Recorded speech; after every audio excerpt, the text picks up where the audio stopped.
warahmatullahi wabarakatuh. Saya Ratu Ananda Aisyah dengan NIM 21058105, jurusan Pendidikan Sosiologi.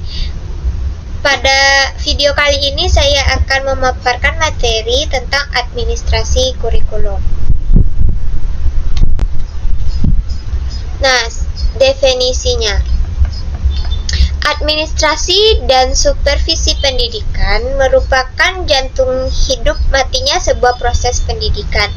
Keberhasilan seorang anak ditentukan oleh kurikulum, seperti apa, bagaimana, dan garapan dari lembaga tersebut terhadap kurikulum yang akan disuguhkan kepada peserta didik.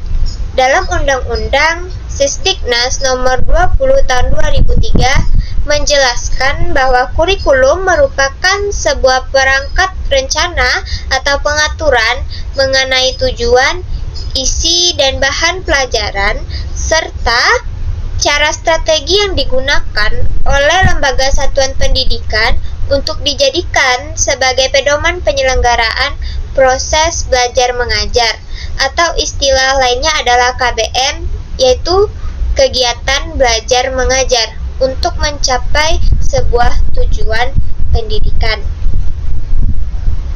Perlu kita tahu bahwa seperangkat rencana dan pengaturan mengenai tujuan, isi, bahan pelajaran, dan cara.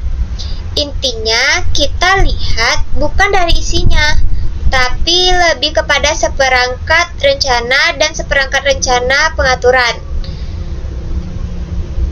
Nah, apa sih pengertian administrasi kurikulum? Administrasi kurikulum itu ada dua katanya, ada dalam arti sempit dan dalam arti yang lebih luas, di mana kurikulum merupakan seperangkat mata pelajaran yang kemudian dipelajari oleh peserta didik di dalam kelas. Kurikulum merupakan sejumlah eksperimen atau pengalaman belajar yang dimiliki oleh pendidik untuk kemudian ditawarkan dan dikembangkan. Nah, proses administrasi kurikulum itu ada 4. Yang pertama ada planning, ada yang kedua itu organizer, yang ketiga yaitu actuating, dan yang keempat yaitu controlling atau evaluasi. Nah, komponen-komponen di dalamnya yaitu yang pertama kurikulum, yang kedua ada tujuan, yang ketiga ada isi atau konten, yang keempat ada metode yang harus digunakan, dan yang kelima adalah evaluasi fungsi manajemen. Nah, yang evaluasi manajemen itu yaitu planning, organizer, actuating, dan controlling atau evaluasi. Nah, lalu apa sih planning itu? Perencanaan atau planning itu merupakan sebuah keseluruhan pemikiran, seluruh proses pemikiran, penentuan secara matang hal-hal yang akan dikerjakan di masa yang akan datang dalam rangka mencapai tujuan tertentu.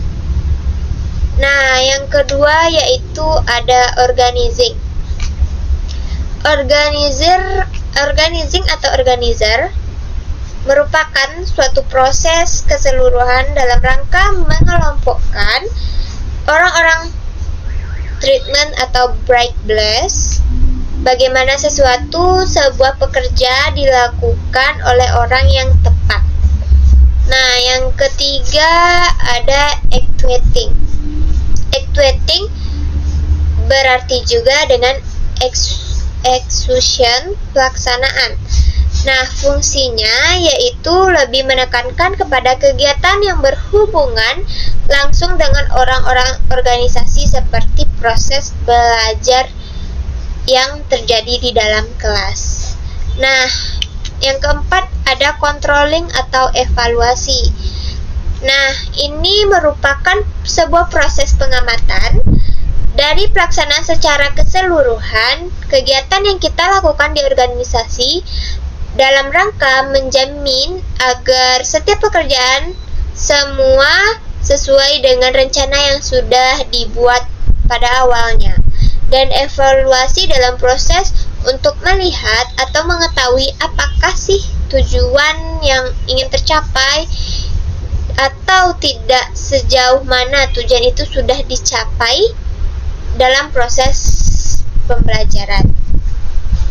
Nah, yang terakhir yaitu peran guru dalam administrasi pendidikan.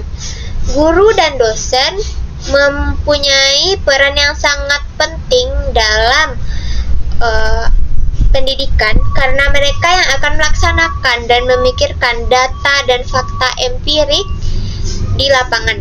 Dalam artinya yaitu di dalam kelas guru dan dosen bukan pemimpin. Guru dan dosen terlibat mulai harus dari perencanaan, mengapa perencanaan hari ini adalah bagian dan akhir dari siklus-siklus sebelumnya. Lalu apakah pimpinan itu?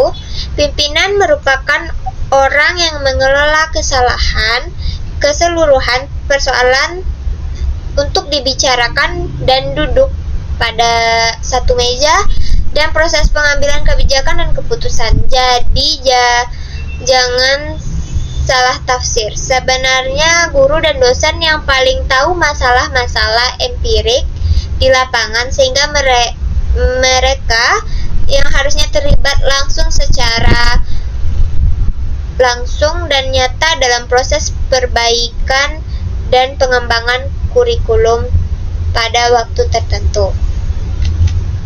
Baiklah, hanya itu yang dapat saya paparkan dalam video kali ini. Jika ada kata-kata saya yang salah, saya mohon maaf. Saya sudahi dengan Assalamualaikum warahmatullahi wabarakatuh.